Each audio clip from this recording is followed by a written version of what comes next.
শুনছে, অসুবিধে নেই। এবার আপনাকে ভোট সংক্রান্ত জিজ্ঞেস করবে, তুমি ভোট দেছো কোন জায়গা? আপনি কবেন যে আল্লাহ, এই তো হুজুররা তো এইটা ওটা কই সেরে চলে গেছে, আমাকে আমলিগির এলাকা ভয়তে ভয়তে কিছু কই নেই। সে জায়গা যদি ভোটটা দেবো কোন জায়গা তা যদি একটু কয়ে দিত, তাও তো আমরা বুঝিয়ে শুনে দিতাম। আমরা কি পাবলিক মূর্খ মানুষ টের পাই নাকি? হুজুররা যা কইছে একদিন শুনছি মানছি, অন্য অন্য সবগুলো আমল করার চেষ্টা, যে ভোটের সম্পর্কে দুটিয়ে কথাও কয়ে গেল না। যদি ভোটটা জায়গা মতো কোয়ানে দিতে বেডে বলে যেত, তাহলে তো ভালো একটা জায়গা দিতাম, আজকে বিপদে পড়তাম না। আমাকে নামে মামলা দেবেন, এই জন্য ভোটটা দেবেন কোন জায়গায় একটু কয়ে দিয়ে যায়। ভোট হবে না, এদিক ভোট হবে না, ভোট হবে। আমাদের এই বেল্টে যথেষ্ট আওয়ামী লীগের মানুষ আছে, আর আমার গোপালগঞ্জ তো 99% আওয়ামী লীগের লোক। আওয়ামী লীগ যেহেতু সামনে এই নির্বাচনে আসতে পারতেছে না, এই জন্য আওয়ামী লীগালাদেরকে বলতেছি যে আওয়ামী লীগ যেহেতু নির্বাচনে আসতে পারতেছে না, আপনি অভিনয় করে অভিমান করে ভোট দিতে যাব না এই বলে বসে থাকলে এই বাংলাদেশের নির্বাচন তো পড়ে থাকতেছে না, স্থগিত থাকতেছে না, হয়েই যাচ্ছে। ফাঁকে আপনি ভোট না দেওয়ার কারণে কি হচ্ছে? আপনি যারে শত্রু মনে করতেন সে জিতে যাচ্ছে, আপনি যারা শত্রু জানেন সে জিতে যাচ্ছে, আপনি চুপ করে থাকার কারণে। অথবা আপনার শত্রু দুইটা, একটা বড় শত্রু, একটা ছোট শত্রু। আপনি ভোট না দিয়ে বাড়ি বসে থাকার কারণে বড় শত্রু জিতে যাচ্ছে, তাহলে জুলুম আপনার পর আরো হবে। এই মুহূর্তে আপনি আপনার ছোট শত্রুরে ভোটটা দিয়ে দেন, তাহলে বড় শত্রুর হাতে থেকে বেঁচে গেলেন। কতক্ষণ? 2 নম্বর, যে ব্যক্তি আল্লাহকে ভয় পায় সে মানুষকেও ভয় পায়। মাল্লাম ইয়াখাফিল্লাহ লাম ইয়াখাফিন নাস, যে আল্লাহকে ভয় পায় না সে মানুষকেও ভয় পায় না। মানুষকে ভয় পায় না বিদায় তো আমার টোন মেরে দেয়, মন মেরে দেয়, রাস্তা মেরে খায়, বিজেপ কার্ড মেরে খায়, পঙ্গু ভাতা মেরে খায়, বয়স্ক ভাতা মেরে খায়, ব্রিজ কালভার্ট মেরে খায়, কারেন্টের তার খাম্বা সহ গিলে খেয়ে বেলায় দেয়। আমাকে একটু ভয় পায় না, সব খেয়ে ফেলে, আমরা তো কিছু করতে পারি রে। এই খায় কে? যে আল্লাহকে ভয় পায় না সে।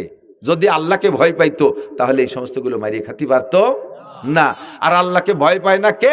যে নামাজ পড়ে না সে আল্লাহকে ভয় পায় না, রোজা রাখে না আল্লাহরে ভয় পায় না, দাড়ি রাখে না আল্লাহকে ভয় পায় না, বিড়ি সিগারেট খায় আল্লাহরে ভয় পায় না, মদ গাঁজা খায় আল্লাহকে ভয় পায় না, সুদ ঘুষের কারবার করে আল্লাহকে ভয় পায় না, বেপরদা করে আল্লাহকে ভয় পায় না। কথা বলেন ঠিক না? তাহলে যে বেপরদা করে সে আল্লাহকে ভয় পায় না, নামাজ পড়ে না যে সে আল্লাহকে ভয় পায় না, আর যে আল্লাহরে ভয় পায় না সে আপনাদেরও ভয় পাবে না, আপনাদের সব লুটে পুটে খাইলেও তারা কিছু করতে পারবেন না। তাহলে আমার ভোটটা কাকে দেব? যে আল্লাহকে ভয় পায় তাকে। বলেন, যে আল্লাহকে ভয় পায় ভোটটা তারে দেব, ঠিক তো? এবার এই আল্লাহরে ভয় পানেওয়ালা যদি আমলিগির কেউ আসে তারে দেন, আমি হুজুরকে দিতে করছি না। যদি আল্লাহকে 100% ভয় পানেওয়ালা বিএনপির কেউ আসে তারে দেন, যদি জাতীয় পার্টির কেউ আসে তারে দেন, যদি স্বতন্ত্র কেউ এরকম পান যে আল্লাহওয়ালা, দাড়িওয়ালা, টুপিওয়ালা, উনি যদি এমপি হয় তাহলে আমাদের উপজেলা মসজিদের, কেন্দ্রীয় মসজিদের খতিব হতে পারবে, আল্লাহর বুজুর্গ মানুষ, তাহাজ্জুদ পড়ে, তবে উনি আমলিক করে, দেন তারাই দেন। বিএনপি করে তারে দেন, জাতীয় পার্টি করে তারে দেন, হুজুরকে দিয়েন না। কয় যে না হুজুর ওরম তো দেখতেছি না, ওদিক যা আছে তো একটু ভালো, তো এদিকই দেখতেছি। তো হুজুর হৃদয় 3-4 জন দাঁড়াইছে, কোন হুজুরে দেব? আর এক পেজ বেঁধে গেছে না। এবার বলি এই পেজ ছাড়াই দেই, এই পেজ ছাড়াই দেই। এই হুজুর তো 2-3 জন, সাথে জেনারেলও আছে না 4-5 জন। এই সব কয়জন জেনারেলও যদি হুজুর হতো, সব কয়জন যেমন 3 জন হুজুর হয়েছে, ওইরকম জেনারেল কয়জন যদি হুজুর হইয়া আসতো, এই 8 জন প্রার্থী 8 জনই যদি হুজুর হতো, তাহলে কি করতেন? যে কোনো একটা হুজুর নির্বাচন করতেন না? যে 8 জনের মধ্যে ভালো কোন হুজুরটা, 8 জনের মধ্যে ভালো কোন হুজুরটা, সেই হুজুরটারে দেই। তাহলে এই 8 জনের মধ্যে যে হুজুরটা আপনার কাছে নজরে ভালো, তারে যদি নির্বাচন করেন, তাহলে এই 3 জনের মধ্যে যেটাকে আপনার ভালো মনে হয়, যেটাকে আপনার আল্লাহওয়ালা, দিনদার, পরহেজগার, তাকওয়ালা, কোরআন হাদিস জাননেওয়ালা হয়, যার ভিতরে আল্লাহর ভয় বেশি আছে, এমন একটা মানুষকে নির্বাচন করেন। যার এলাকায় যেটা আছে আল্লাহ তাআলা আমাদের তাদের মাধ্যমে আসমান থেকে রহমত, জমিন থেকে বরকত নাজিল করে দিক। সবাই বলেন আমিন। ভাষাগত ত্রুটি বিচ্যুতি মার্জনীয়, যা বলেছি শুনেছি, দুই দূরই রই, আমি একখান দিবানি, আব্বার একখান দিবানি, এইভাবে জায়গা বাতুবাড়ি চলবে না। ও আমল নামা যার যে হাতের নামে বরাদ্দ ওই হাতের কাছেই চলে যাবে। তো যারা ডান হাতে আমল নামা পাবেন তাদের জন্য কিয়ামতের ময়দান সামনে যেটুক বাকি আছে ওটুক খুব আসান হয়ে যাবে। তো ডান হাতে আমল নামা পাওয়ার জন্য আর কোনো আমল না, 100 হজ আছে, 100 উমরা আছে, 10টা গরু কুরবানি দিয়ে আছে, 2 কোটি টাকা জাকাত দিয়ে আছে, 1000 খানি খতমে কোরআন আছে, এ সবগুলো অন্য অন্য কাজে লাগবে। কিন্তু ডান হাতে আমল নামা পাওয়ার যে আমলটা, ওই আমলটা হলো 5 ওয়াক্ত নামাজ। নারী বলেন আর পুরুষ বলেন, 5 ওয়াক্ত নামাজ ছাড়া ডান হাতে আমল নামা পাবেন না আপনি। অন্য না কোটি কোটি টাকা দান করে আমাদের দেশের নেতারা, লিডাররা, পুরো ফ্যামিলি ধরে বিমান এখন ভাড়া হয়নি উমরা করতে যায়, গুমরারা বাংলাদেশের টাহা লুটে ফুটিয়ে সেই গুমরারা উমরা করতে যায় দল ধরিয়ে, আবার উমরা করে আইসে যেই সেই, আগেও যা এখনো তা। এই জাতীয় উমরাও তাকে অনেক আছে। আবার পয়সা আছে, সরকারি মাল, রাষ্ট্রীয় মাল, দেশের মাল, আমাকে গরিবকে মাল লুটিয়ে ফুটিয়ে কোটি কোটিটার মালিক হয়ে 20, 25, 50, 100টা গরু কুরবানি দিয়ে দিচ্ছে। ওই গরু তিতরে গুততি জাহান্নামে নামাবে। হ্যাঁ, কথা বলেন না কেন? এই কুরবানিতে তোমার কোনো কাজে আসবে না। হ্যাঁ, তুমি হালাল টাকা দিয়ে যদি 50টা কুরবানি দাও, খাওয়াইছো গরিব গুরাবাকে খাওয়াইছো, এর নাকি তুমি আলাদা পাবা। দান জাকাত, হালাল টাকার জাকাত দেছো, তার নাকি আলাদা পাবা। কিন্তু ডান হাতে আমল নামা পাইতে হলে একমাত্র ইবাদত নামাজ। একমাত্র ইবাদত কি? পাক্কা প্রতিজ্ঞা করেন। আল্লাহ পাক আমাকে তৌফিক দান করুক, বলেন আমিন। 4 নম্বরে আমল নামা পাওয়ার পরে আপনার ভিতরে ব্যস্ততা এসে যাবে। এই আমল নামার তো কাজে লাগাতে হবে। এদিকে কি করবো, যাবো কোন দিক? ফেরেশতারা বলবে এটা তোমার জান্নাতের টিকিট, তুমি জান্নাতে চলে যাও। জান্নাত কোন দিক? এই পাশে ডান দিক দিয়ে এই রাস্তা দিয়ে যাও। এই রাস্তা দিয়ে কদ্দূর যায় দেখা যায় সে বিশাল এক নদী, তার উপরে একটা সার, সে সারে আবার সারের পাততলে একটা কিছু আছে কিন্তু দন্নার বাস নাই। আর তা পায়ের নিচে যেটা আছে সেটা হলো চুলির চেয়ে চিকুন, হীরার চেয়ে দার। গেটে লেখা আছে হাজা সিরাত, এর নাম হলো পুল সিরাত। এর নাম কি? পুল সিরাত। এইটা পার হয়ে উপার ভেসতে নিচে দেখে যে পুল সিরাতের তারে ধাউ ধাউ করে আগুন জ্বলতেছে। ফেরেশতারা তো সাথে আছে, ও ভাই এই নিচে দিয়ে আগুন জ্বলতেছে, এ কি? কয় যে এইটাই জাহান্নাম। এ পুল সিরাতে উঠবা, পার হতে পারলে পারা তো চলে গেলে, বেশি গেলে। আর যদি তোমার আমলে না কুলে, কাইটে ওই জাহান্নামের মধ্যে পড়ে যাবা। বয়তে চোখ বন্ধ করে বসে পড়বে। তা যে 2 পাশা তলি পারাতে এক ডিঙ্গিতে কোনো মতে লাইফতে চলে গেলাম। উঠতি 10,000 বছরের পথ, সমতলে 10,000, নামতি আর 10,000। এই 30,000 বছরের পথ, চুলের সে চিকুন, হীরার সে দার। জীবন বইরে শুনছেন। পায়ের নিচের বাসটা সাঁকো সার টারবানায় আমাকে দিয়ে খালের মধ্যে, পার নিচের বাসটা যদি দুর্বল হয়, দন্নার বাসটা একটু জাহিদে দেয়, এটার অবস্থা কেমন? যদি নিচেরটা ভাঙ্গি যায়, ওইটি ধরে ঝুলতে হলে উপর চলে যেতে পারবো। আর সে সর্বনাশ করছে, সে পান নিচেরটা তো ওইরকম চিকুন, উপরে দন্নার কোনো বাসই নাই। তাহলে কোন সাহসে এরপর উঠবে? আমল নামাতে এখন পাইছে ডাইনাতে, পাই ওই জায়গায় চোখ বন্ধ করে বসে রয়েছে। আল্লাহ কি করবো, এ কিভাবে পার হবো? আবার ফেরেশতারা কানে কানে কয়, দুধু ওইভাবে বসে থাকলে হবে না রে, বেসতে কিন্তু উপার, এ পার হতেই হবে। চোখ খুলে পার হতে তো দেখি তো পাড়া দিতে হবে। চোখ খুলে দেখে যে কোন ফাঁকে ভেস ফুলসিরাতের উপার চলে গেছে, জানেও না, টেরও পাইনি, কোন ফাঁকে চলে গেছে তা টেরই পাইনি। এই পুলসিরাত বিদ্যুৎ গতিতে মনের অজান্তে পার হওয়ার আর কোনো আমল নাই। 10টা গরু কুরবানি দিলেও কাজ হবে না, 5 কোটি টাকা জাকাত দিলে এই কাজে আসবে না, অন্য কাজে আসবে। এই আমলগুলোর নাকি অন্যভাবে পাবেন, কিন্তু পুলসিরাত পার হওয়ার আমল একমাত্র, আমি একটু মস্ক করাই, একমাত্র যদি আপনার পুলসিরাত বিশ্বাস হয়। আমার এই কাটা কাটা কথা কষ্ট হয়ে যাচ্ছে, কেন যেন ক্লান্ত হয়ে যাচ্ছি, বুঝতেছি না। আমার এই কাটা কাটা কথা যদি আপনার বিশ্বাস হয়, যদি বিশ্বাস হয়, তাহলে একটু রেডি হন। আর আল্লাহে আল বিল্লাহে তাল্লাহে, আল্লাহর কসম, এর মধ্যে চুল পরিমাণ মিথ্যার অবকাশ নাই। ফাসাও ফাতারা ইজান কাশাফাল গুবারো আফারাসুন তাহতা রিজলিকা মেহমারো।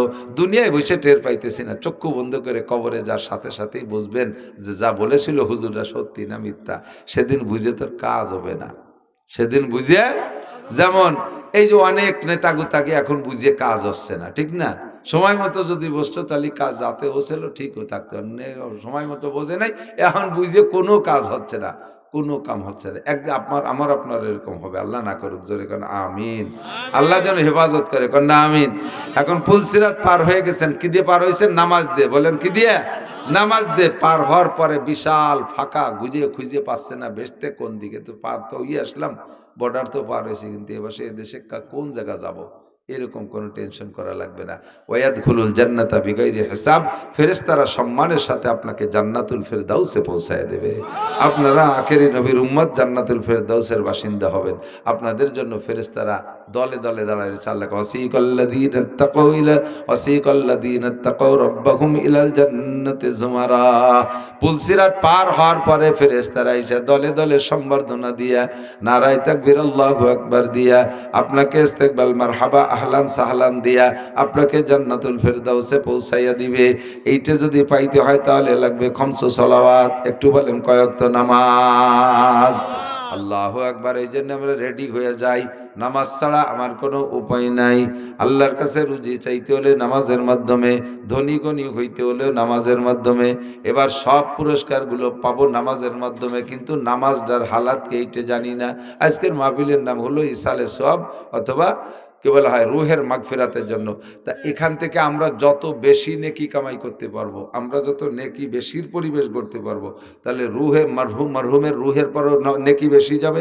এ নেকি খালি আমরা আমল করবো এই জায়গায় আর উনি পাবে আর আমরা খালি হাতে বাড়ি যাব তা না, কিন্তু প্রত্যেকের আমল নামাও ভরে যাবে নেকিতে, পাশাপাশি আমরা উনার আমল নামায় বকশেষ করতে পারবো। আমাদের যত মরহুম মুর্দাকান আছে তাদের আমল নামায় বকশেষ করতে পারবো। কতক্ষণ? এর জন্য সহজে বেশি নাকি ইনকাম করার একটা বুদ্ধি আমি খুঁজে বের করছি। সেটা হলো হুজুর কয় মজলিসু ফিকিন খায়রুম মিন ইবাদাতি সিত্তিনা সানা। যেই মজলিসে বসে মাসআলা মাসাইল আলোচনা হয়, মাসলার আলোচনা হয়, ওই মজলিসটা কত দামি? 60 বছর নফল নামাজ একটা না বিরামহীন, 60 বছর নফল নামাজ আর 60 বছর নফল রোজা রাখলে যেই নাকি, একটা মাসালা নিয়ে আলোচনা করলে তার চেয়ে বেশি নাকি। কিন্তু মানে সুবহানাল্লাহ কওয়ার দরকার তাই কইছেন না কি বুঝে শুনে কইছেন? আমার এই জায়গা প্রশ্ন ছিল, আপনিও মনে হয় সেই প্রশ্নটা মাথায় নেন নাই, যে 60 বছর নফল নামাজ আর 60 বছর নফল রোজা কি চারটিখানি কথা নাকি? কি বিশাল ইনকাম না? তো এমন কি মাসালা যে একটা মাসলা শুনলি এর চাইতে বেশি নাকি? হ্যাঁ, এরকম বহু মাসালা আছে, বহু মাসালা আছে যার একটা মাসালা না জানা থাকার কারণে, যেই মাসালার একটা মাসলা না জানা থাকার কারণে আপনার 60 বছর নফল নামাজ না, 60 বছরের ফরজ নামাজও নষ্ট হয়ে রয়েছে পড়িয়া। এরকম একটা মাসালা, যেই মাসালাটা না জানা থাকার কারণে আপনার বিগত জিন্দেগির ফরজ নফল ওয়াজিব সব নামাজ বাতিল হয়ে গেছে।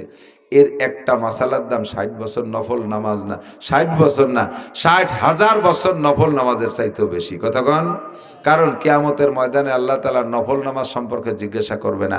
শবে মিরাজে নামাজ পড়ছো কিনা, শবে বরাতে নফল নামাজ পড়ছো কিনা, শবে কদরে নফল নামাজ পড়ছো কিনা, তাহাজ্জুদ ইশরাক আওয়ামিন চাষ এইসব নফল নামাজ পড়ছো কিনা, এ কিচ্ছু জিজ্ঞাসা করবে না। নামাজ জিজ্ঞাসা হবে ফরজ নামাজ। বলেন কি নামাজ? ফরজ আর ওয়াজিব নামাজ জিজ্ঞেস করা হবে। আর এমন একটা মাসালা আপনার না জানা থাকার আছে, এমন একটা মাসালা যেই মাসালাটা না জানা থাকার কারণে আপনার জিন্দেগির বিগত একা একা যত ফরজ নামাজ পড়ছেন সব বাতিল, অথবা জামাতে পড়ছেন তাও বাতিল হয়ে গেছে। এরকম একটা মাসালা আছে, আমি বলে দেবো ইনশাআল্লাহ। এরকম একটা মাসআলার দাম 60 বছর, তো হুজুর 60 বলছেন, বাকি 60 লক্ষ বছরও যদি কেউ হায়াত পায় আর 60 লক্ষ বছর নফল নামাজ আর নফল রোজা রাখে, তাতে যে নাকি তার চাইতে এই মাসালাটার দাম বেশি। যেমন এদিক থেকে বলবো একটা মাসালা, আজকের মজলিসে সংক্ষেপে যত বেশি নেকি কামাই করতে পারবো, মরহুমেরও লাভ হবে, আমাকেও লাভ হবে, আমাদের নামাজও শুদ্ধ হয়ে যাক। বলবো একটা মাসালা, আপনি নামাজের ভিতরে 1 নম্বরে শরীর পাক, নামাজের 13টা ফরজ। কয়টা ফরজ?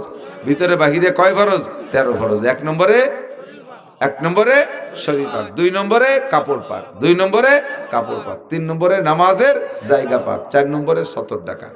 ঠিক আছে? এই 4টি মাসালার মধ্যে একটা গুল্লি দিয়েছি, দেখি ও জায়গা কার কি সমস্যা আছে। পুরুষরা যারা আমরা পুরুষরা পেশাবের পরে ঢিলা ব্যবহার না করি, পেশাবের পরে ঢিলা ব্যবহার না করে জায়গায় বসে কাশকস দিয়ে পানি দিয়ে ধুয়ে হেঁটে আসেন, 90% পুরুষের, এই জাতীয় পুরুষের শরীর এবং কাপড় নাপাক হওয়ার সম্ভাবনা বেশি। আমি মাঝে মাঝে নগদে উদাহরণ দিয়ে বুঝাই। এই বোতলটার মুখ খুলিয়ে পানিটুকু এরকম ফেলাই দিলাম, গড়গড় করে পড়ে গেল, সোজা করেন, এরপরে জাকি দেন 2-4 ফোঁটা পড়বে কিনা? পড়বে না? মুখটা কত বড়, ভিতরে কোনো প্যাসপোস নাই, ঠিক না? উবুর করে ফেলাই দেওয়ার পরে সোজা করে ফিরে আবার জাকি দিলে যদি 2-4-10 ফোঁটা আসে। আমি আপনি পেশাব করছি চিকুন একটা পাইপ দিয়ে, যখন বসছি তখন ওই পাইপটা কিন্তু বেহাকুড়া হয়ে গেছে, কোনা কানা এ জায়গা ও জায়গা 2-1 ফোঁটা আটকে থাকতে পারে। যখন সোজায় দাঁড়াইছি তখন পাইপটা আবার টান টান হয়ে গেছে, তখন আশেপাশে কোনা কানার ভিতরে বাঁধিয়ে থাকা যেটুক ছিল ওইটুক ধীরে ধীরে নিচের দিকে আসবে না? তো জায়গায় একটু ঠিলে বদনা পাইতে না রাখলেও যাবে কোন জায়গা? খেজুর গাছের রস ঠিলে না পাইতে রাখলে তো মাটিতে পড়বে। কথা কন? এবার এই জায়গা যদি আপনি ঢিলা না ধরেন, পানি দিয়ে ধুয়ে হাঁটা দিয়েছেন, এরপরে ওই 2-3 ফুটা পড়লো, যাবে কোন জায়গা? রানে লাগবে, গায়ে লাগবে, কাপড়ই লাগবে, শরীরও নাপাক, কাপড়ও নাপাক, সারা জীবন ভরে নামাজ পড়বেন। এই নামাজ দিয়ে দুনিয়ায় রিজিকেরও বরকত হবে না, আর আখেরাতে ওই 5টা 4টে পুরস্কারও পাবেন না। খালি নামাজ পড়াপড়ি সার। কাজেই শেষে যে কোন না হুজুর কু, এই যারা নামাজ পড়ে সেই কটাই দিয়ে অভাবে না খাইয়ে মরতেছে। আমরা নামাজ কালাম পড়ি, ভালোই আছে, আমাকে তো ভালোই আছে। তোমরা ভালো থাকার কারণ আবার আলাদা একটা। কাফের মুশরিক তোমাকে চাইতে ভালো থাকে। নবী পাক বলেন, আর দুনিয়া সিজনুল মুমিন ওয়া জান্নাতুল কাফের। দুনিয়া হলো মুমিনের জন্য জেলখানা, আর কাফেরের জন্য জান্নাত। জান্নাত কারে কয়? ওয়ালাকুম ফিহা মা তাশতাহি আনফুসুকুম ওয়ালাকুম ফিহা মা তাদউন। জান্নাত হলো মুখে যা বলবা তাও পাবা, মনে যা ভাববা তাও পাবা, এ হলো জান্নাত। তাই জান্নাত দুনিয়া হোক আর আখিরাতে হোক। তা কাফেরের জন্য যেহেতু দুনিয়া জান্নাত, এজন্য ওরা মুখে যা কয় তাও পায়, মনে যা ভাবে তাও পায়। চায়নারা দেখেন বানানো শুরু আছে, কতটা বানাচ্ছে, ওরা যা ভাবে আগ দিলি তাই হয়ে যায়। আর আমরা বাড়িয়ে নিয়ে তা চালাতে গেলেও নষ্ট হয়ে যায়।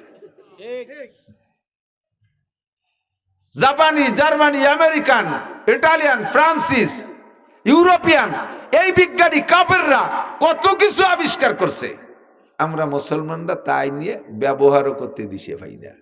ওরা যা ভাবে তাই তারা চেষ্টা করে, আর তা হয়ে যায়। এর নাম লোকের জন্য দুনিয়া হলো জান্নাত, আর মোমেনের জন্য জেলখানা, মোমেনের জন্য জাহান্নাম। জাহান্নাম কারে কয়? জেলখানা। দুনিয়ার জেলখানা আছে না, সেজনের মানে জেলখানা। জেলখানায় যারা গেছেন টেছেন, এদিকের মানুষ গেছেন কেমন তা তো জানি না, থাকতেও পারে, কেন কাজিরাঙ্গার দেশ, 2-4 দিন 10 দিন হলেও তো থাকছেন। তা জেলখানায় যদি 5 বছর থাকেন, আর জেলখানা জেল দারোগারে প্রত্যেক সিজনে কন বেটা বাড়ি থাকতে কত ফিটিয়াটা খাইছে, তোরাই আটকায় রাখছে শীতে ভিটে তো কিছু দিস নিয়ে। সিজনালি ফিটে কিছু খাওয়াতেই পারে না। এই কুয়ার সাথে সাথে শীতে ফিটে ভিজে নিয়ে শীতে ফিটে খাওয়াবে না, ঠ্যাং ঝুলইয়ে ফাঁসাই তুলে বাড়ি শুরু হবে। মানে যা চাবেন তার উল্টো পাবেন, যা চাবেন তার। এর নাম হলো জেলখানা।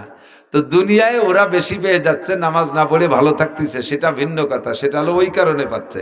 বাকি আপনি মোমেন নামাজের বিনিময়ে যে রিজিকটা পাইতেন সেটা পাচ্ছেন না, কেন? আপনার নামাজই হচ্ছে না। কাজেই পুরুষরা পেশাবে ঢিলা ব্যবহার করবেন।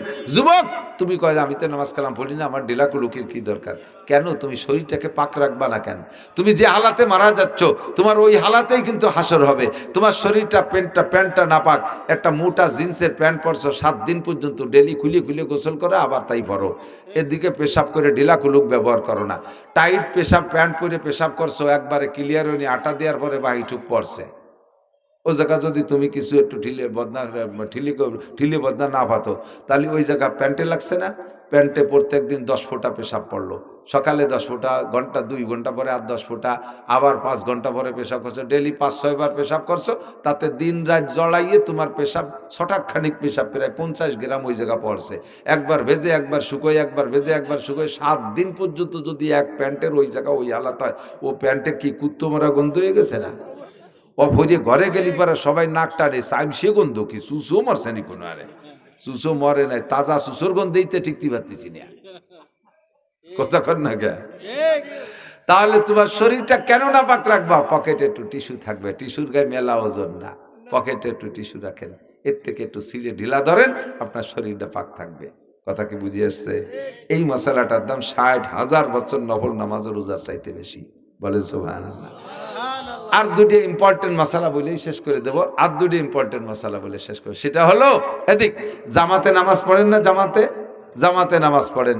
অনেকে আছে ইমাম সাহেব কয় আল্লাহু আকবার, তাকবীরে তাহরিমা, মুসল্লিরা মনে করে কানে হাত দিয়া ফরজ, মুখে মুসল্লিকে আল্লাহু আকবার বলা লাগবে না। আমি বহু দেখছি মুখ বন্ধ কানে হাত দিয়ে ছানা বাঁধছে। এই প্রথম তকবীর বলা ফরজ, এটার নাম তাকবীরে তাহরিমা। আপনি মুখ বন্ধ করে কানে হাত দিয়ে ছানা বাঁধছেন, যত নামাজে ওই নামাজগুলো হই নেই। ওই নামাজের একক ওয়াক্তের জন্য 230 কোটি 40 লক্ষ বছর জাহান্নামে পোড়া লাগবে। এর একটা মাসালার দাম 60 লক্ষ বছর যদি হায়াত পান, তাতে যে নফল নামাজে যে নেকি কামাই করবেন, তার চাইতে এই মাসালাটার দাম বেশি। আজকে থেকে তো আর ভুল হবে না কমপক্ষে ইনশাআল্লাহ। দুই নম্বর আর একটা মাসালা হলো, এখানে খেয়াল করতে হবে, ইমাম সাহেব বলছে আল্লাহু আকবার, তা আল্লাহ কই ইমাম একটু টান দিছে, আপনি অনুমতি পায় শটে মারি দিয়েছেন আল্লাহু আকবার। ইমামের আল্লাহু আকবার রনা শেষে, এই ইমামের আল্লাহু আকবারের র বলা শেষ হওয়ার আগে যদি আপনার আল্লাহু আকবারের র বলা শেষ হয়ে যায়, আপনার ইমামের সাথে ইক্তেদা সহি হই নেই, আপনি ইমামের সাথে ওই নামাজে নাই, আপনি আগে চলে গেছেন। আপনি ইমামের সাথে না, আপনি ইমামের আগে চলে গেছেন। ইমাম যে নামাজ পড়ছে আপনার সেই নামাজ হয়নি, আপনার নামাজ আলাদা হয়ে গেছে। আর আপনার নামাজে আর কিচ্ছু পড়ে নাই, খালি ওই আল্লাহু আকবার কয়ে চুপ করে বসে রয়েছেন, আপনার নামাজ বাতিল। উচিত কি, মানে ফরজ কি, ইমামের পরে পিছে পিছে থাকবেন, ইমামের পিছে পিছে থাকবেন, আপনার তকবীর যেন ইমামের আগে না হয়ে যায়। ইমামটা নিয়ে গেছে আসসালামু আলাইকুম ওয়া রাহমাতুল্লাহ, একটু সময় লাগছে না? আর আপনি তো টানিয়ে মানে আওয়াজ দেন নাই, আপনি শটে মেরে দিয়েছেন আসসালামু আলাইকুম রাহমাতুল্লাহ, ইমামের আগে হয়ে গেছে, এটা আপনি অন্যায় করছেন। ইমামের আগে যেন কোনো কিছু না হয়, এদিক খেয়াল। মহিলা নামাজ পড়তেছে, ছোট বাচ্চা একটা দুধের বাচ্চা ঘুরে বেড়াচ্ছে, বাইরে দিয়ে খেলাধুলা হতেছে, মা এই ফাঁকে নামাজ পড়তেছে, আত্মায়তুতি বসছে, শয়তানে ওরে ঠেলতে ঠেলতে ধাক্কায় নিয়েছে, আইসে ওর দুধের নিশা উঠছে, মার বগলের তলে কাপড় সরাইয়ে মাথা ডুয়ে দিয়ে দুধ খাওয়া শুরু হচ্ছে, গায়ের এক অংশ খুলে গেছে। মা তো জানে না যে এতে নামাজ ছুটে যায়, উনি জোরে হাঁটু চিবিয়ে ধরতেছে যাতে নামাজ ছুটে না যায়। তো মাইয়েতেও বসতে নামাজ ছুটো ফেলাইছে, তুমি হাঁটু চিবিয়ে ধরলে তো নামাজ থাকবে না। মহিলা নামাজে দাঁড়াইছে, ফ্যানের বাতাসে মাথার থেকে কাপড় সরে গেছে, চুল যতটুক লম্বা তার অর্ধেকের বেশি যদি কাপড়ের বাইরে চলে যায়, আর বাহিরে বেরোয় যদি 3 তসবিহ পরিমাণ খোলা থাকে, নামাজ বাতিল। 3 তসবিহ মানে সুবহান রাব্বিল আযীম, সুবহান রাব্বিল আযীম, সুবহান রাব্বিল আযীম, কতটুক সময় লাগছে, একটুক টাইম যদি কাপড়ের বাইরে সতর বাইরে থাকে, মহিলার নামাজ বাতিল। হাতের কেনুর থেকে নিচের টুক যদি নামাজের মধ্যে বেরোয় যায় মহিলাকে, তাহলে 3 তসবিহ পরিমাণ কাপড়ের বাইরে থাকলে নামাজ বাতিল।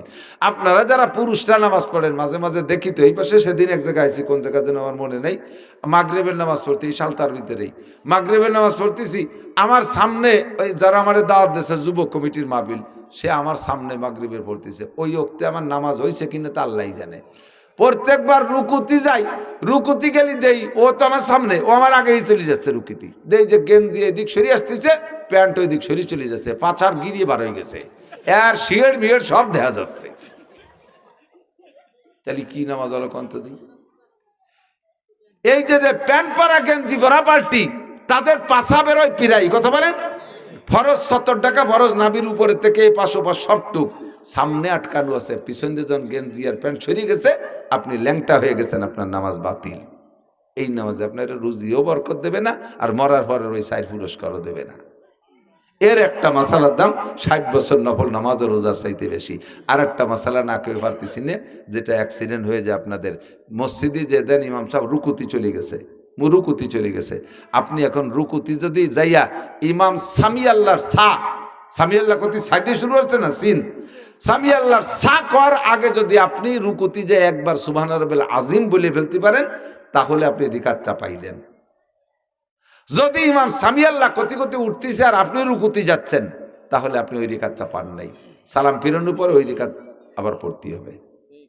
অনেকে আছে ওই সময় যাইয়া অট্টুকির ভিতরে দিয়ে জয়েন করতে পারছে, মনে করছে রিকাত পেয়ে গেছি, আপনি আর ওই রিকাত আর পড়েন নাই, বাস আপনার নামাজ বাতিল, আপনার নামাজ হবে না।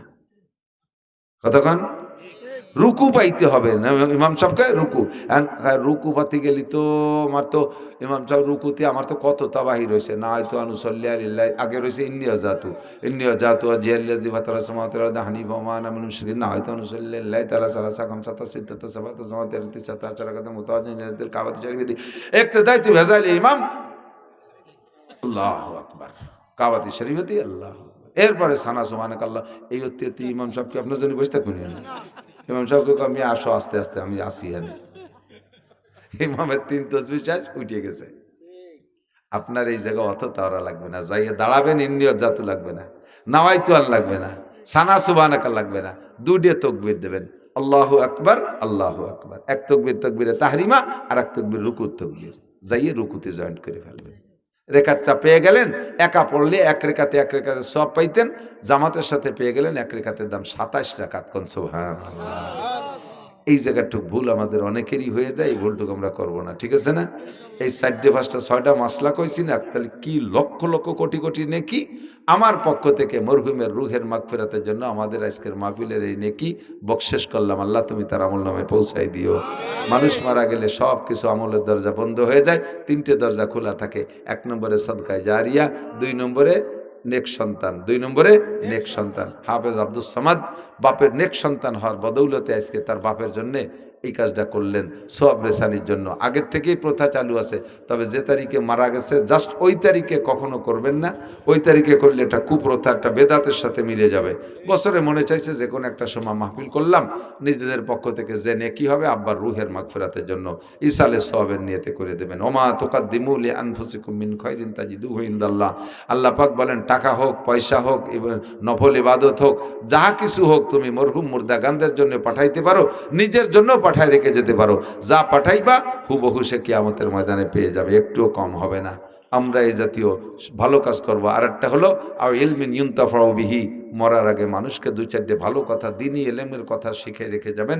ওই কথার পর যত মানুষ আমল করবে সমপরিমাণ নাকি আপনি পাবেন। এই যে 3-4টে মাসালা আমি বলছি না, হুবহু এইভাবে যদি আপনি আরেকজনকে শুনাইতে পারেন, বাস শুনবেন, তাহলে আপনিও আমল তো করবেনই, আর আপনার কথা শুনে এই ভুলগুলো যাদের ভেঙ্গে নামাজগুলো শুদ্ধ হয়ে গেল, তাদের শুদ্ধ নেকির নামাজেরও নেকি আপনি ভাগে পাবেন।